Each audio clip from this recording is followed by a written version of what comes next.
अभिषेक संतोष चंडाले जी नासिक से, राधे राधे। अमन दलाल जी हैदराबाद से। राधे वल्लभ से। महाराज जी आप दोनों का एक जैसा ही प्रश्न था।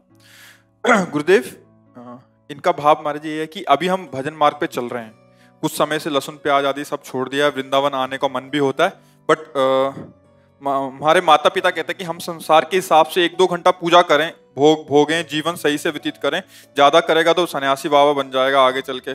तो मतलब इनका ऐसा नहीं, ऐसा तो नहीं कि सन्यासी बाबा जी बन जाएगा, पर एक बहुत अच्छे गृहस्थ बन जाओगे, एक बहुत अच्छे गृहस्थ। देखो वही माता पिता, परिणाम देखो हम तुम्हें बता रहे हैं, बहुत मेहनत करके अपने बच्चे को पालते पोषते हैं, बड़ा करते हैं, पढ़ा लिखा करके उसको अपने जीवन के पूरे अमूल्य श्वासों को उसके लिए।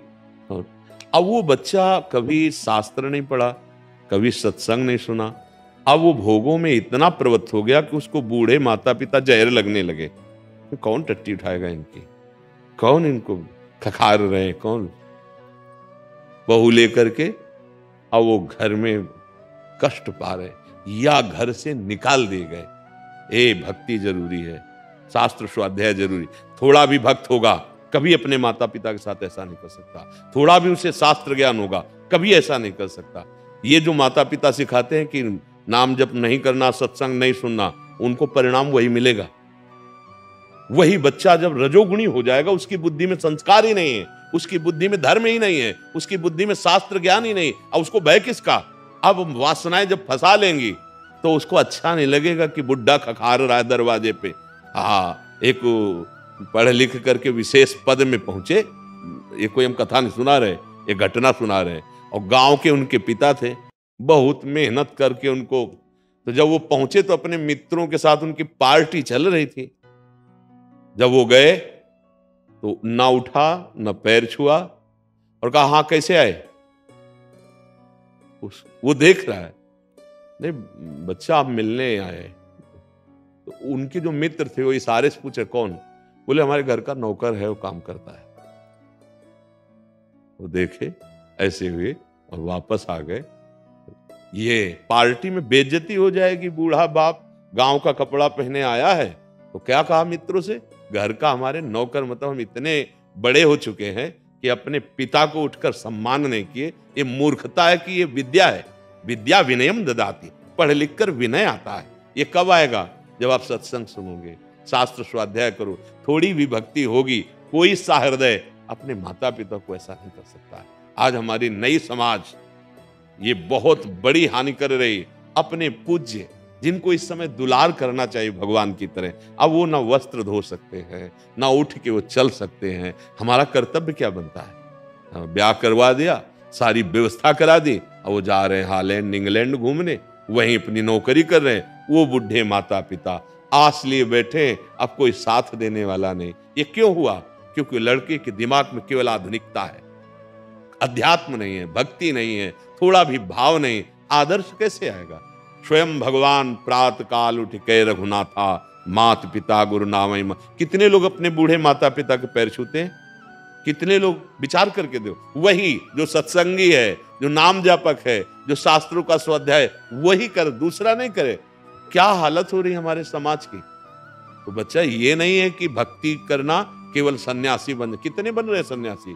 खेल समझते हो सन्यासी बन? नाटक करना खेल हो सकता है बाबा जी का, लेकिन बाबा जी बन के निर्वाह करना ये खेल की बात नहीं भैया। आग पे जलना है, आग पे। काम क्रोध लोभ मोह मद मत्सर सबकी मार सह के किसी से कुछ बोला नहीं जाता, सहते हुए आगे बढ़ा जाता है। अब बाबा जी ऐसा, बाद में जब वो प्रकाश होता है तो फिर वो सब, अरे उनके एक जीवन होता है कृष्ण पक्ष, महीने में 2 पक्ष होते हैं, कृष्ण पक्ष और शुक्ल पक्ष। ये तुम शुक्ल पक्ष देख रहे हो, प्रकाश वाला, वाह वाह वाला, लेकिन वो नहीं देखा जो कृष्ण पक्ष था। अगर उस पक्ष को देखो तो ये सब तुमको ऐसे लगेगा कुछ नहीं है। ये क्या है? ये जो करके आ रहे, ये क्या है उनके सामने? ये हमारी कोई फीस हो गई क्या कि हमको ये मिल गया तो हम सौभाग्यशाली? ये कुछ नहीं, ये तो माया का नाटक है। जो मिला और जो मिलेगा वो अलौकिक और परमानंदमय अनंत महिमा युक्त है। महर्षि, ये तो आपकी बात हम समझ पा रहे हैं। इनका ऐसा भाव भी था कि हम नहीं बनना चाह रहे, बट उनको कौन समझाए? वो हमें पीछे पड़े रहते हैं हमें कि तुम बाबा समझाने की जरूरत नहीं, कर्तव्य पालन की जरूरत है।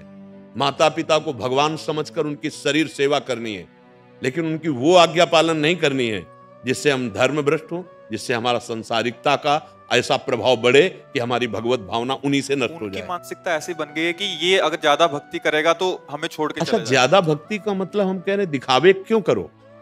आप समझो, जैसे आप एक पत्नी हो किसी की, आप बहू हो किसी के, या आप बेटा हो किसी के, ज्यादा दिखावे करने की आवश्यकता नहीं। अगर आप राधा राधा अंदर जप रहे हो, कौन जानेगा? बताओ।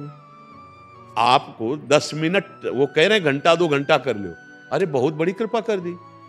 अगर हम 10 मिनट थोड़ा ठाकुर सेवा कर लेते हैं और अंदर ही अंदर राधा राधा जपते हो, पैंट शर्ट में, सांसारिक वेशभूषा में, भागवतिक मान लो, राजी है तो तिलक लगा लो भैया। अगर नहीं लगाओगे तो तुम्हें भगवान नहीं जान रहे कि तुम उनका भजन कर रहे हो, अच्छे आचरण कर रहे हो।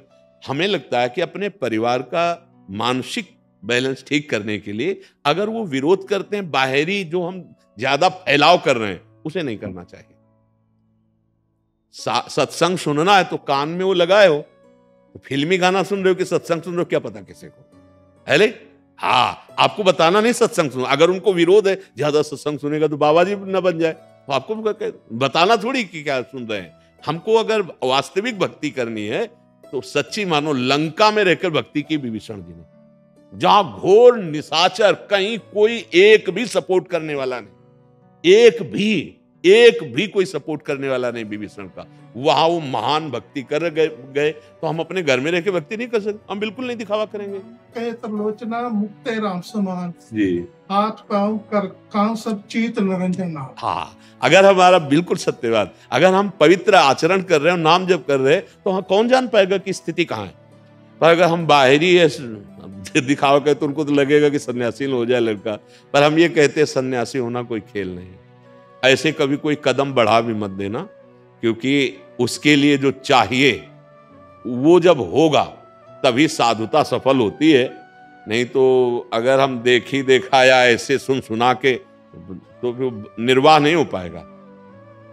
जब 4 दिन भोजन नहीं मिलेगा और अंदर विकार और ऊपर से गाली, तब यही लगेगा नहीं चलना इस मार्ग में, है। और जो ये देख के होते हैं कि बड़ी सुविधा बड़ा है, वो कोई साधुता है क्या यार? केवल इसके लिए, केवल खान पान सुविधा के लिए अगर भेष रख लिया जाए तब तो धिक्कार है यार। इससे तो अच्छा है रिक्शा चला के, लेबरी करके, रूखा सूखा खा के धर्म पूर्वक चलो, तो आगे उन्नति हो जाएगी। वेश इसलिए नहीं रखा जाता सुविधाओं के लिए। भेष जब रखा जाता है तो प्राणों को पहले अर्पित कर दिया जाता है। नारायण अति कठिन है हरि मिलन की बाट, या में पग पीछे धरे प्रथम शीश दे काट, मैं अब मरा, अर्थात अब कोई मुझे परास्त नहीं कर सकता। हर कष्ट सहूंगा, हर विपत्ति सहूंगा। जैसे शपथ नहीं दिलाई जाती, ऐसे सन्यास होता है। दिगंबर करके गंगा जी में खड़ा करके गुरु पूछते हैं तुम्हारा कौन? बोले भगवान नारायण के, हरि के सिवा कोई नहीं। अब लंगोटी पहना दी और जीवन भर इसी का निर्वाह करना, कोई हमारा नहीं। और निरंतर भगवत चिंतन करना बहुत कठिन। भाई हम कह रहे हैं महीना 2 महीना संयम से रखा जाए तो भी बड़ी विचलता होती। आजीवन साधु का जीवन ऐसा कि जैसे 50 वर्ष हुए कोई गलती नहीं हुई, पूरा जीवन सही नहीं कर, और 5 मिनट में अगर गलती हो गई तो कोई बर्दाश्त नहीं करेगा कि इसने जीवन भर संभाला, 5 मिनट चूक हो गई, कोई नहीं बर्दाश्त करे। अपनी हम 1000 गलती क्षमा कर सकते हैं, लेकिन अगर उससे 5 मिनट में गलती हो गई, चूक है, जैसे दौड़ने वाला है, लड़खड़ा गया, गिर गया, कोई बर्दाश्त नहीं करेगा। संसार में कोई बर्दाश्त करेगा नहीं। बहुत कठिन मार्ग है साधुता का। मार्ग ये है कि हम अच्छे हैं, इतने से काम नहीं चलेगा। तुम्हारी कोई भी चूक किसी की दृष्टि में अगर आई तो उसकी श्रद्धा नष्ट होगी। आजीवन समाज की श्रद्धा की रक्षा और अपना एकांत पवित्र भगवत चिंतन परायण आजीवन, बहुत कठिन बात है। साल 6 महीना नियम से चलना, चलो भाई निर्वाह कर लेंगे। इसीलिए हम सबसे कहते हैं सोच समझ के हमारा जो जीवन मंगल में कटेगा, वो साधुता का मार्ग बहुत कठिन मार्ग है। गृहस्थी, आप पाणी ग्रहण संस्कार कीजिए, संयम से रहिए, खूब धन कमाइए, सबकी सेवा कीजिए, और मुख में नाम चल रहा है, आपको वही गति मिलेगी जो एक महात्मा को मिलेगी। पर 2 मार्ग हैं, एक विरक्ति है, एक गृहस्थी। अब हम लोगों की जैसे बचपन से भाग्य रचना में है कि विरक्त मार्ग में चलना है, तो इससे क्या हुआ, जो मिला वो आपको दे रहे हैं। आए तो समाज में ही, आए तो आपके बीच में ही, जो मिला ये लो, रसास्वादन करो, वही आप करो, मेहनत से कमाए, सबकी सेवा, और नाम मुख में चल रहा है। दिखावे की जरूरत नहीं। अब जैसे बहुएं हैं, अब वो घंटों आरती और पूजा इसमें समय लगाएंगी। अब पति को जाना है ड्यूटी, अब उसको चाहिए टिफिन, बच्चे को, अब वो कह रहे नहीं हमारी पूजा विस्तार, तो भैया तुम्हारी पूजा विघ्न युक्त हो जाएगी। हमें ज्यादा, अगर पति को ड्यूटी जाना है तो ठाकुर जी में पर्दा लगा दो, पहले रसोई बनाओ और ठाकुर जी को ऐसे भाव से अर्पित करो, उसका टिफिन लगाओ, उसको भेजो, फिर इसके बाद पर्दा हटाओ, खाली समय है तो पूजा करे। नहीं, हाँ स्कूल बच्चों को जाना है, हाँ पहले उनका जो जिस मार्ग में है उस मार्ग से चले, तभी है। अब हम लोगों के लिए जैसे आंख खुलने से लेकर आंख मूंदने तक एक ही काम है, भगवान का चिंतन करते हुए जो मिले ज्ञान वो आपको समाज को प्रस्तुत कर देना।